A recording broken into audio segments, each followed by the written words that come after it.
मैं जानदा सी कि जेकर मैं फेल हो जाना ਤਾਂ ਮੈਨੂੰ ਅਫਸੋਸ नहीं ਹੋਵੇਗਾ पर एक चीज़ जिसका मैनू अफसोस हो सकता सी वो है कोशिश का ही ना करना।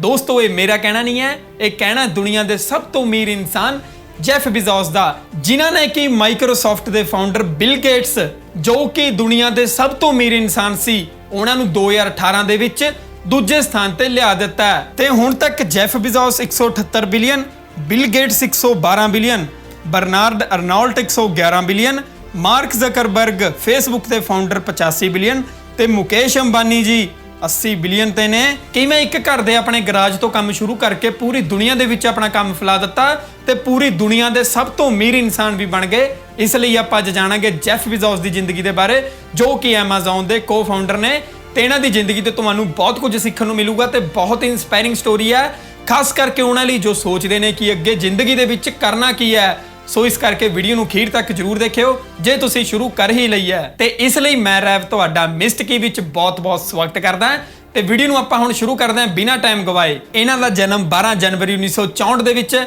ਅਮਰੀਕਾ ਦੇ ਵਿੱਚ ਨਿਊ ਮੈਕਸੀਕੋ 'ਚ ਹੋਇਆ ਸੀ। ਇਹਨਾਂ ਦੀ ਮਾਤਾ ਜੀ ਜੈਕਲਿਨ ਗੀਜ਼ ਜੋਰਗੈਨਸਨ ਤੇ ਪਿਤਾ ਜੀ ਦਾ ਨਾਮ ਟੈਡ ਜੋਰਗੈਨਸਨ ਸੀ। ਤੁਹਾਨੂੰ ਦੱਸ ਦਈਏ ਕਿ ਇਹਨਾਂ ਦੇ ਪਿਤਾ ਜੀ ਇਹਨਾਂ ਦੀ ਮਾਤਾ ਜੀ ਨੂੰ ਛੱਡ ਕੇ ਚਲੇ ਗਏ ਸੀ। 17 ਸਾਲ ਦੀ ਉਮਰ ਦੇ ਵਿੱਚ ਹੀ ਇਹਨਾਂ ਦੀ ਮਾਤਾ ਜੀ ਪ੍ਰੈਗਨੈਂਟ ਹੋ ਗਈ ਸੀ ਤੇ ਇਹਨਾਂ ਦੀ ਮਾਤਾ ਜੀ ਉਸ ਟਾਈਮ ਸਕੂਲ ਦੇ ਵਿੱਚ ਪੜ੍ਹਦੇ ਸੀ ਤੇ ਉਸ ਟਾਈਮ ਇਹ ਬਹੁਤ ਵੱਡੀ ਪ੍ਰੋਬਲਮ ਹੋ ਗਈ ਸੀ ਤੇ ਉਸ ਟਾਈਮ ਕੁਝ ਕੰਡੀਸ਼ਨਸ ਦੇ ਉੱਪਰ ਇਹਨਾਂ ਦੇ ਮਾਤਾ ਜੀ ਨੂੰ ਸਕੂਲ ਦੇ ਵਿੱਚ ਪੜ੍ਹਨ ਦਿੱਤਾ ਗਿਆ ਸੀ। ਪਰ ਜੈਫ ਬਿਜ਼ੋਸ ਉਰੇ ਖੁਦ ਇੰਟਰਵਿਊਜ਼ ਦੇ ਵਿੱਚ ਇਹ ਦੱਸਦੇ ਨੇ ਕਿ ਮੇਰੇ ਮਾਤਾ ਜੀ ਇਹਨਾਂ ਗੱਲਾਂ ਬਾਰੇ ਕਦੇ ਵੀ ਡਿਸਕਸ ਨਹੀਂ ਕਰਦੇ ਸੀ। ਫਿਰ ਮਾਤਾ ਪਿਤਾ ਇਹਨਾਂ ਦੇ ਬਹੁਤ ਹੀ ਛੇਤੀ ਅਲੱਗ-ਅਲੱਗ ਹੋ ਗਏ ਤੇ ਫਿਰ ਆਪਣੇ ਛੋਟੇ ਜੈਫ ਆਪਣੀ ਮਾਤਾ ਜੀ ਕੋਲੇ ਰਹਿੰਦੇ ਸੀ ਤੇ ਫਿਰ ਇਹਨਾਂ ਦੀ ਮਾਤਾ ਜੀ ਨੇ ਦੁਬਾਰਾ ਵਿਆਹ ਕੀਤਾ 1968 ਦੇ ਵਿੱਚ ਮਾਈਕ ਬੇਜ਼ੋਸ ਦੇ ਨਾਲ, ਜਿੱਥੇ ਤੋਂ ਕਿ ਇਹਨਾਂ ਨੂੰ ਸਰਨੇਮ ਮਿਲਿਆ ਬੇਜ਼ੋਸ ਤੇ ਉਸ ਟਾਈਮ ਇਹ ਕੇਵਲ ਸਿਰਫ 4 ਸਾਲ ਦੇ ਸੀ। ਤੇ ਉਰੇ ਜੈਫ ਬਿਜ਼ੋਸ ਇਹ ਦੱਸਦੇ ਨੇ ਕਿ ਮੇਰਾ ਬਚਪਨ ਸੀ ਜਿਹੜਾ ਉਹ ਬਹੁਤ ਹੀ ਵਧੀਆ ਲੰਘਿਆ ਸੀ, ਕਿਉਂਕਿ ਅਕਸਰ ਇਦਾਂ ਹੁੰਦਾ ਨਾ ਕਿ ਜਦੋਂ ਕਿਸੇ ਦੇ ਪੇਰੈਂਟਸ ਅਲੱਗ-ਅਲੱਗ ਹੋ ਜਾਂਦੇ ਆ ਤਾਂ ਉਹ ਨਵਾਂ ਵਿਆਹ ਕਰਾਉਂਦੇ ਆ ਤਾਂ ਫਿਰ ਸੁਤੇਲਾ ਬਾਪ ਆ ਜਾਂਦਾ ਜਾਂ ਸੁਤੇਲੀ ਮਾਂ ਆ ਜਾਂਦੀ ਹੈ ਤਾਂ ਉਹ ਆਪਣੇ ਬੱਚਿਆਂ ਨੂੰ ਪੂਰਾ ਪਿਆਰ ਨਹੀਂ ਦੇ ਪਾਉਂਦੇ। ਅਕਸਰ ਉਹ ਰੂਡਲੀ ਹੁੰਦੇ ਆ, ਇਹ ਆਪਾਂ ਸਭ ਜਾਣਦੇ ਹੀ ਆ ਕਿਉਂਕਿ ਅਕਸਰ ਖੂਨ ਤਾਂ ਖੂਨ ਹੀ ਹੁੰਦਾ। ਪਰ ਉਰੇ ਜੈਫ ਇਹ ਦੱਸਦੇ ਨੇ ਕਿ ਮੇਰੇ ਪਿਤਾ ਜੀ ਨਾਲ ਇਹੋ ਜਿਹਾ ਮੇਰੇ ਨਾਲ ਕੁਝ ਵੀ ਨਹੀਂ ਹੋਇਆ। ਉਸ ਦੇ ਬਾਵਜੂਦ ਵੀ ਇਹਨਾਂ ਦੇ ਪਿਤਾ ਜੀ ਨੇ ਇਹਨਾਂ ਦਾ ਬਹੁਤ ਹੀ ਵਧੀਆ ਖਿਆਲ ਰੱਖਿਆ। ਇਹ ਦੱਸਦੇ ਨੇ ਕਿ ਮੇਰੀ ਕਾਮਯਾਬੀ ਦੇ ਪਿੱਛੇ ਇਹ ਵੀ ਬਹੁਤ ਵੱਡਾ ਕਾਰਨ ਹੈ। ਤੇ ਫਿਰ ਇਹਨਾਂ ਦੀ ਫੈਮਿਲੀ ਟੈਕਸਸ ਸ਼ਿਫਟ ਹੋ ਗਈ ਤੇ ਫਿਰ ਜਦੋਂ ਇਹ ਉੱਥੇ 4-5ਵੀਂ ਕਲਾਸ ਦੇ ਵਿੱਚ ਪੜ੍ਹਦੇ ਸੀ ਤਾਂ ਉੱਥੇ ਇਹਨਾਂ ਨੇ ਡ੍ਰੀਮ ਇੰਸਟੀਚਿਊਟ ਕਰਕੇ ਇੱਕ ਆਪਣੀ ਹੀ ਕੰਪਨੀ ਬਣਾ ਲਈ ਸੀ ਤੇ ਉਸ ਟਾਈਮ ਇਹਨਾਂ ਨੇ ਕਾਫੀ ਚਰਚਾ ਵੀ ਕੀਤੀ ਸਕੂਲ ਟਾਈਮ ਤੋਂ ਹੀ ਤੇ ਉੱਥੇ ਤੋਂ ਹੀ ਇਹਨਾਂ ਦੇ ਬਾਰੇ ਪਤਾ ਚੱਲਣ ਲੱਗ ਪਿਆ ਸੀ। ਤੇ ਫਿਰ ਇਹਨਾਂ ਦੇ ਪਿਤਾ ਜੀ ਜਦੋਂ ਵੀ ਗਰਾਜ ਦੇ ਵਿੱਚ ਕੰਮ ਕਰਦੇ ਤਾਂ ਉੱਥੇ ਇਹ ਛੋਟੇ ਜੈਫ ਆ ਜਾਂਦੇ ਤੇ ਉੱਥੇ ਆ ਕੇ ਉਹਨਾਂ ਦੇ ਟੂਲਸ ਨਾਲ ਖੇਲਣ ਲੱਗ ਜਾਂਦੇ ਸੀ ਤੇ ਆਪਣੇ ਪਿਤਾ ਜੀ ਨੂੰ ਬਹੁਤ ਹੀ ਧਿਆਨ ਨਾਲ ਦੇਖਦੇ ਸੀ ਕੰਮ ਕਰਦੇ ਨੂੰ ਤੇ ਉੱਥੇ ਤੋਂ ਹੀ ਇਹਨਾਂ ਦੇ ਬਾਰੇ ਪਤਾ ਚੱਲ ਗਿਆ ਸੀ ਇਹਨਾਂ ਨੂੰ ਆਹ ਚੀਜ਼ਾਂ ਦੇ ਵਿੱਚ ਵੀ ਇੰਟਰਸਟ ਹੈ। ਤੇ ਫਿਰ ਅੱਗੇ ਚੱਲਦੇ ਇਹਨਾਂ ਨੇ ਇੱਕ ਇਲੈਕਟ੍ਰੋਨਿਕ ਗੈਜਟ ਵੀ ਬਣਾਇਆ ਜਿਸ ਨਾਲ ਕਿ ਕਿਸੇ ਦਾ ਵੀ ਕਮਰੇ ਦੇ ਅੰਦਰ ਵੜ ਆਉਣ ਤੋਂ ਪਹਿਲਾਂ ਹੀ ਇਹਨਾਂ ਨੂੰ ਉਸ ਬਾਰੇ ਪਤਾ ਚੱਲ ਜਾਂਦਾ ਸੀ। ਤੇ ਫਿਰ ਤੋਂ ਇਹਨਾਂ ਦੀ ਫੈਮਿਲੀ ਸ਼ਿਫਟ ਹੋ ਗਈ ਮਿਆਮੀ ਫਲੋਰੀਡਾ ਤੇ ਉੱਥੇ ਜਾ ਕੇ ਜੈਫ ਨੇ ਫਿਰ ਹਾਈ ਸਕੂਲ ਅਟੈਂਡ ਕੀਤਾ ਤੇ ਜਦੋਂ ਇਹ ਪੜ੍ਹਦੇ ਸੀ ਤਾਂ ਫਿਰ ਉਸ ਟਾਈਮ ਇਹਨਾਂ ਨੇ ਪਾਰਟ ਟਾਈਮ ਜੌਬ ਵੀ ਕਰੀ ਕਿਉਂਕਿ ਇਹ 18 ਸਾਲ ਦੇ ਹੋ ਗਏ ਸੀ ਨਾ। ਤੇ ਫਿਰ ਅਮਰੀਕਾ ਦੇ ਵਿੱਚ ਤਾਂ ਇਹ ਰੂਲ ਆ ਕਿ ਜਦੋਂ ਤੁਸੀਂ 18 ਸਾਲ ਦੇ ਹੋ ਜਾਂਦੇ ਹੋ ਤਾਂ ਤੁਹਾਨੂੰ ਆਪਣੀ ਲਾਈਫ ਦਾ ਖੁਦ ਹੀ ਦੇਖਣਾ ਹੁੰਦਾ। ਤੇ ਇੱਥੇ ਜੈਫ ਸ਼ੁਰੂ ਤੋਂ ਹੀ ਬ੍ਰਿਲੀਅੰਟ ਸਟੂਡੈਂਟ ਰਹੇ ਨੇ, ਸ਼ੁਰੂ ਤੋਂ ਹੀ ਇਹਨਾਂ ਨੇ ਕਾਫੀ ਅਵਾਰਡ ਲੈਣੇ ਸ਼ੁਰੂ ਕਰ ਦਿੱਤੇ ਸੀ ਤੇ ਇਹ ਪ੍ਰੈਜ਼ੀਡੈਂਟ ਵੀ ਰਹੇ ਨੇ students of the exploration and development of space.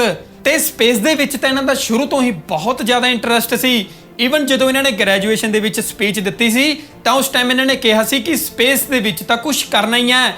ਉਹ ਟਾਈਮਾਂ ਦੀ ਕਹੀ ਹੋਈ ਗੱਲ ਦੇਖ ਲਓ ਅੱਜ ਇਹਨਾਂ ਨੇ ਪੁਗਾ ਦਿੱਤੀ ਹੈ। ਬਲੂ ਰੀਜਨ ਦੇ ਬਾਰੇ ਜੇ ਤੁਹਾਨੂੰ ਨਹੀਂ ਪਤਾ ਤੁਹਾਨੂੰ ਦੱਸ ਦਈਏ ਕਿ ਬਲੂ ਰੀਜਨ ਦੇ ਵਿੱਚ ਇਹ ਲੋਕਾਂ ਨੂੰ ਸਪੇਸ ਦੇ ਵਿੱਚ ਭੇਜਿਆ ਕਰਨਗੇ।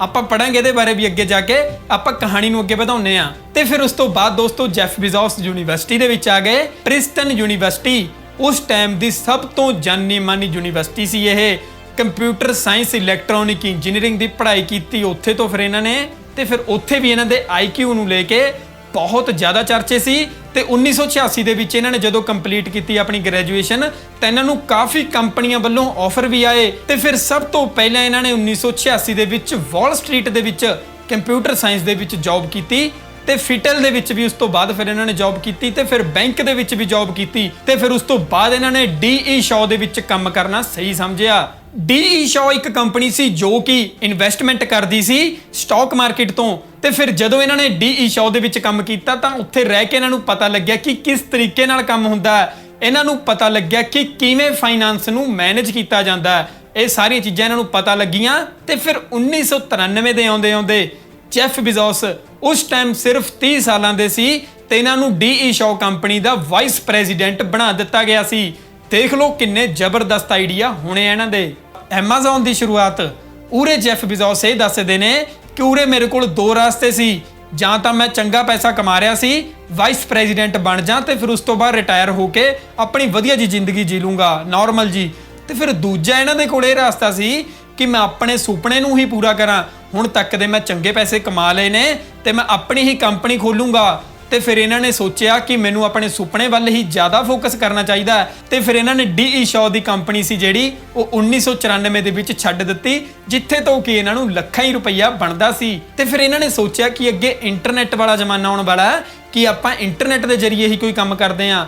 ਤੇ ਫਿਰ ਉਸ ਟਾਈਮ ਇਹ ਬਹੁਤ ਹੀ ਯੂਨੀਕ ਆਈਡੀਆ ਸੀ, 1994 ਦੇ ਵੇਲੇ ਦੀ ਗੱਲ ਹੈ ਇਹ। ਤੇ ਫਿਰ ਇਹਨਾਂ ਨੇ ਆਪਣੀ ਹੀ ਕੰਪਨੀ ਦੀ ਸ਼ੁਰੂਆਤ ਕਰ ਦਿੱਤੀ, ਆਪਣੇ ਹੀ ਘਰ ਦੇ ਗਰਾਜ ਤੋਂ, ਤੇ 300 ਬੰਦੇ ਬੁਲਾ ਕੇ ਓਪਨਿੰਗ ਕਰ ਦਿੱਤੀ ਤੇ ਨਾਮ ਰੱਖਿਆ ਐਮਾਜ਼ਨ। ਤੇ ਉਰੇ ਜੈਫੇ ਦੱਸਦੇ ਨੇ ਕਿ ਮੈਂ ਆਪਣੀ ਕੰਪਨੀ ਦਾ ਨਾਮ ਸਭ ਤੋਂ ਪਹਿਲਾਂ ਕਡਾਵਰਾ ਰੱਖਣਾ ਸੀ, ਫਿਰ ਇਹਨਾਂ ਨੇ ਇਸ ਨੂੰ ਚੇਂਜ ਕਰਕੇ ਐਮਾਜ਼ਨ ਰੱਖਿਆ ਕਿਉਂਕਿ ਇਹ ਅਲਫਾਬੈਟ ਸਭ ਤੋਂ ਪਹਿਲਾਂ ਆਉਂਦਾ ਹੈ ਨਾ। ਤਾਂ ਫਿਰ ਇਹਨਾਂ ਨੇ ਇਹਦੇ ਉੱਪਰ ਸਰਚ ਕਰੀ ਤਾਂ ਸਭ ਤੋਂ ਵੱਡੀ ਨਦੀ ਹੈ ਨਾ ਦੁਨੀਆ ਦੀ ਸਾਊਥ ਅਮਰੀਕਾ ਦੇ ਵਿੱਚ, ਤਾਂ ਫਿਰ ਉਹਨਾਂ ਦੇ ਨਾਮ ਦੇ ਉੱਪਰ ਇਹਨਾਂ ਨੇ ਆਪਣੀ ਕੰਪਨੀ ਦਾ ਨਾਮ ਰੱਖਿਆ ਐਮਾਜ਼ਨ। ਸਭ ਤੋਂ ਪਹਿਲਾਂ ਸ਼ੁਰੂਆਤੀ ਟਾਈਮਾਂ ਦੇ ਵਿੱਚ ਇਹ ਬੁੱਕਸ ਵੇਚਦੇ ਹੁੰਦੇ ਸੀ ਕਿਉਂਕਿ ਉਹ ਟਾਈਮਾਂ ਦੇ ਵਿੱਚ ਬੁੱਕਸ ਦੀ ਕਾਫੀ ਡਿਮਾਂਡ ਹੁੰਦੀ ਸੀ ਤੇ ਫਿਰ ਉਹ ਟਾਈਮਾਂ ਦੇ ਵਿੱਚ ਬੁੱਕ ਸਟੋਰ ਕਾਫੀ ਦੂਰ ਹੁੰਦੇ ਸੀ। ਤਾਂ ਫਿਰ ਇਹਨਾਂ ਨੇ ਸੋਚਿਆ ਕਿ ਲੋਕਾਂ ਨੂੰ ਬੁੱਕਸਾਂ ਜਿਹੜੀਆਂ ਉਹ ਘਰ ਘਰ ਜਾ ਕੇ ਡਿਲੀਵਰ ਕੀਤੀਆਂ ਜਾਣ।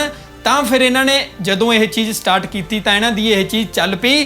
ਤਾਂ ਫਿਰ ਇਹਨਾਂ ਨੇ 30 ਦਿਨਾਂ ਦੇ ਅੰਦਰ 45 ਕੰਟਰੀਆਂ ਦੇ ਵਿੱਚ ਆਪਣੀਆਂ ਬੁੱਕਸ ਡਿਲੀਵਰ ਕੀਤੀਆਂ ਬਿਨਾਂ ਕੋਈ ਪ੍ਰਮੋਸ਼ਨ ਦੇ ਤੇ ਫਿਰ ਇਹਨਾਂ ਨੇ $20,000 ਦਾ ਪ੍ਰੋਫਿਟ ਵੀ ਕੀਤਾ। ਪਰ ਇਹ ਕੰਮ ਜਿੰਨਾ ਸੁਣਨ ਵਿੱਚ ਸੌਖਾ ਲੱਗਦਾ ਉਨਾ ਸੌਖਾ ਵੀ ਨਹੀਂ ਸੀ ਕਿਉਂਕਿ ਇਹ ਸ਼ੁਰੂਆਤੀ ਟਾਈਮਾਂ ਵਿੱਚ 3 ਜਾਣੇ ਸੀ ਤੇ 3 ਇਹਨਾਂ ਕੋਲ ਸਿਰਫ ਕੰਪਿਊਟਰ ਸੀ ਤੇ ਫਿਰ ਇਹ ਉਸ ਟਾਈਮ ਜਗ੍ਹਾ ਦੀ ਕਮੀ ਹੋਣ ਕਾਰਨ ਇਹ ਗੋਡਿਆਂ ਦੇ ਭਾਰ ਬੈਠ ਕੇ ਆਪਣੀ ਬੁੱਕਸ ਨੂੰ ਪੈਕਿੰਗ ਕਰਦੇ ਹੁੰਦੇ ਸੀ ਤੇ ਫਿਰ ਕਈ ਵਾਰ ਤਾਂ ਜੈਫ ਖੁਦ ਵੀ ਪਾਰਸਲ ਦੇਣ ਵਾਸਤੇ ਚਲੇ ਜਾਂਦੇ ਸੀ। ਤੇ ਇੱਕ ਮੈਂ ਤੁਹਾਨੂੰ ਕਿੱਸਾ ਦੱਸਦਾ ਜੈਫ ਬਿਜ਼ੋਸ ਦਾ।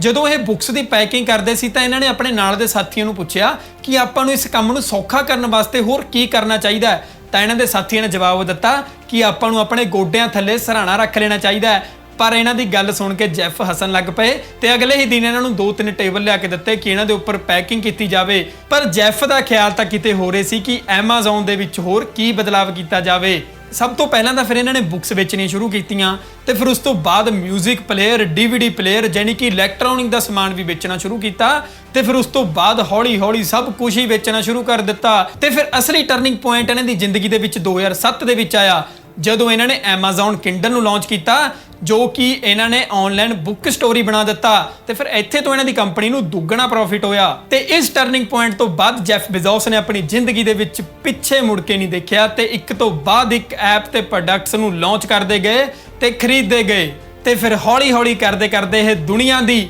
ਅਮੀਰ ਲੋਕਾਂ ਦੀ ਲਿਸਟ ਦੇ ਵਿੱਚ ਆਉਣ ਲੱਗ ਪਏ ਤੇ ਅੱਜ ਸਭ ਤੇ ਟੌਪ ਤੇ ਨੇ। ਉਮੀਦ ਕਰਦੇ ਹਾਂ ਕਿ ਤੁਹਾਨੂੰ ਇਸ ਵੀਡੀਓ ਦੇ ਵਿੱਚੋਂ ਬਹੁਤ ਕੁਝ ਸਿੱਖਣ ਨੂੰ ਮਿਲਿਆ ਹੋਵੇਗਾ। ਜੇ ਵਧੀਆ ਲੱਗਿਆ ਤਾਂ ਆਪਣੇ ਕਮੈਂਟਾਂ ਦੇ ਵਿੱਚ ਰਾਏ ਜ਼ਰੂਰ ਦੇ ਕੇ ਜਾਇਓ ਤੇ ਅਗਲੀ ਵੀਡੀਓ ਦੇ ਵਿੱਚ ਆਪਾਂ ਜਲਦੀ ਮਿਲਦੇ ਹਾਂ ਤੇ ਅਗਲੀ ਵੀਡੀਓ ਦੇ ਵਿੱਚ ਆਪਾਂ ਗੱਲ ਕਰਾਂਗੇ ਜੈਫ ਬਿਜ਼ੋਸ ਇੰਨੇ ਸਫਲ ਕਿਉਂ ਨੇ। ਇਹ ਸਾਰੀਆਂ ਗੱਲਾਂ ਬਾਤਾਂ ਜਾਣਾਂਗੇ, ਕਿੰਨੇ ਘੰਟੇ ਕੰਮ ਕਰਦੇ ਨੇ ਤੇ ਸਪੇਸ ਦੇ ਵਿੱਚ ਜਾਣ ਲਈ ਕਿੰਨੀ ਟਿਕਟ ਲੱਗਦੀ ਹੈ। ਇਹ ਸਾਰੀਆਂ ਹੀ ਗੱਲਾਂ ਬਾਤਾਂ ਜਾਣਾਂਗੇ ਆਪਾਂ ਅਗਲੀ ਵੀਡੀਓ ਦੇ ਵਿੱਚ। ਤੇ ਜੇ ਇਹ ਵੀਡੀਓ ਵਧੀਆ ਲੱਗੀ ਤਾਂ ਇਸ ਨੂੰ ਲਾਈਕ ਜ਼ਰੂਰ ਕਰ ਦਿਓ ਤੇ ਜਲਦੀ ਮਿਲਦੇ ਆਪਾਂ ਨਵੀਂ ਵੀਡੀਓ ਦੇ ਨਾਲ। ਜਦ ਤੱਕ ਲਈ ਸਤਿ ਸ਼੍ਰੀ ਅਕਾਲ, ਮੈਨੂੰ ਇਜਾਜ਼ਤ ਦਿਓ। ਰੈਪ ਕਲਸੀ।